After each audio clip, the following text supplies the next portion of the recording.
নমস্কাৰ এই মুহূৰ্তত অসমৰ প্ৰতিগৰাকী জনতালৈ দিবলৈ লাইছো ডাঙৰ খবৰ আজি হৈছে 3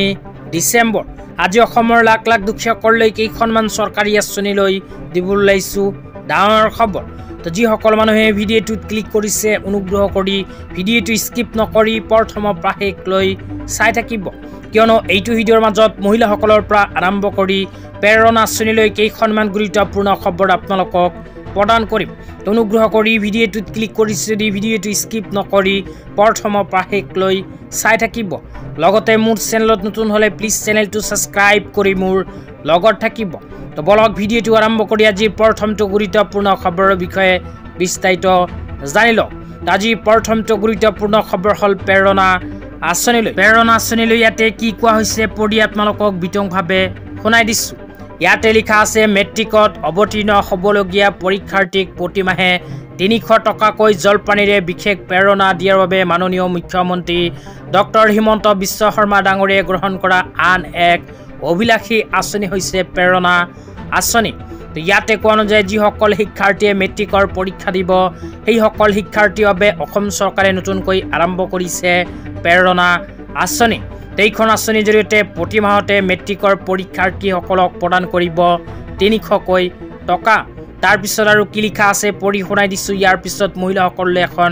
গুৰুত্বপূৰ্ণ খবৰ প্ৰদান কৰি অনুগ্ৰহ কৰি ভিডিঅ'টো স্কিপ নকৰি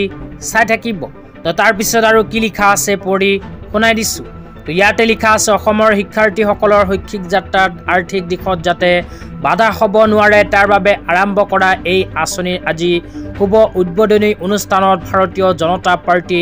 অসম প্ৰদেশৰ মাননীয় ৰাজ্যিক সভাপতি তথা সাংসদ শ্ৰীযুত দিলীপ শইকীয়া ডাঙৰীয়া মাননীয় শিক্ষামন্ত্ৰী ডক্টৰ ৰণোজ পেগু ডাঙৰীয়া লোকসভাৰ সাংসদ শ্ৰীযুত বিজুলী কলিতা মেধি ডাঙৰীয়ানী প্ৰমুখ্যে অসম চৰকাৰৰ বিষয়াসকল উপস্থিত থাকে এইখন আঁচনি আৰম্ভ কৰাৰ সময় তেতিয়া আপোনালোকক দিবলৈ লাইছো আজি দ্বিতীয়টো খুবেই গুৰুত্বপূৰ্ণ খবৰ আজি দ্বিতীয়টো গুৰুত্বপূৰ্ণ খবৰ হল অসমৰ লাখ লাখ মহিলাসকলৰ বাবে তো অসমৰ লাখ লাখ মহিলাসকলৰ বাবে আহি গল ভাল খবৰ কিয়নো অসম চৰকাৰে অতি শীঘ্ৰে এইবোৰ মহিলাসকলৰ বেংক একাউণ্টত প্ৰদান কৰিব চৰকাৰী ধন তো কোনবোৰ মহিলাসকলে চৰকাৰী ধন লাভ কৰিব যদি জানিব বিচাৰে তেন্তে অনুগ্ৰহ কৰি ভিডিঅ'টো স্কিপ নকৰি চাই থাকিব তো ইয়াতে লিখা আছে বুনিয়াদী অৰ্থনীতি সবলীকৰণৰে প্ৰগতিৰ দিশত ৰাজ্য আমাৰ 10 তাৰিখ পেঞ্চন আৰু অৰুণোদয়ৰ দিন উপকৃত লোক 48,64,811 গৰাকী প্ৰতিমাহে আদায় দিয়া ধন 452.60 কোটি টকা তাৰ পিছত আৰু লিখা আছে প্ৰতিমাহে একাউণ্টলৈ প্ৰাপ্য ধন তো কোন কেইখন আঁচনি টকা অসম চৰকাৰে অতি শীঘ্ৰে প্ৰদান কৰিব আপোনালোকক জনাই দিছো আঁচনি কেইখন হল শহীদ কুশল কোঁৱৰ সৰ্বজনীন বৃদ্ধ পেঞ্চন আঁচনি অৰুণোদয় আঁচনি ৰাষ্ট্ৰীয় দিব্যাংগ পেঞ্চন আঁচনি বিধৱা পেঞ্চন আঁচনি আৰু বৃদ্ধ পেঞ্চন আঁচনি এই কেইখন আঁচনিৰ উপৰিও ইন্দিৰামেৰী সৰ্বজনীন বিধৱা পেঞ্চন আৰু দীনদয়াল দিব্যাংগজন সাহায্য আঁচনি যিসকল দুখীয়াৰ নাম অন্তৰ্ভুক্ত হৈ আছে সেই সকল দুখীয়াক অৰুণোদয় আঁচনি 1250 টকা প্ৰদান কৰিব তো আপোনালোকৰ নাম যদি এই কেইখন আঁচনিৰ যিকোনো এখন আঁচনিত অন্তৰ্ভুক্ত হৈ আছে তেন্তে অহা 10 ডিসেম্বৰ তাৰিখে লাভ কৰিব চৰকাৰী ধন তেতিয়া আপোনালোকক দিবলৈ লাইছো আজি তৃতীয়টো খুবেই গুৰুত্বপূৰ্ণ খবৰ আজি তৃতীয়টো গুৰুত্বপূৰ্ণ খবৰ হল ৰেচন কাৰ্ড লৈ তো যিসকল মানুহৰ নাম ৰেচন কাৰ্ডত অন্তৰ্ভুক্ত হৈ আছে সেই সকল মানুহৰ বাবে আহি গল গুৰুত্বপূৰ্ণ খবৰ কিয়নো অসম চৰকাৰে চলিত ডিসেম্বৰ 1 তাৰিখৰ পৰা আৰম্ভ কৰি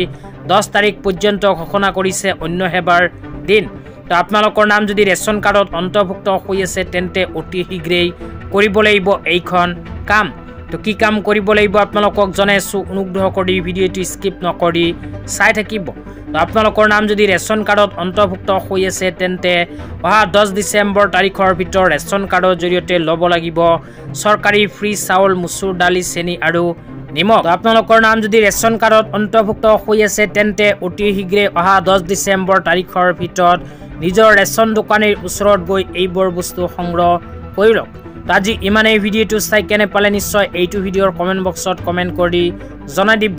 লগতে মোৰ চেনেলত নতুন হলে প্লিজ চেনেলটো সাবস্ক্ৰাইব কৰি মোৰ লগত থাকিব তো ধন্যবাদ।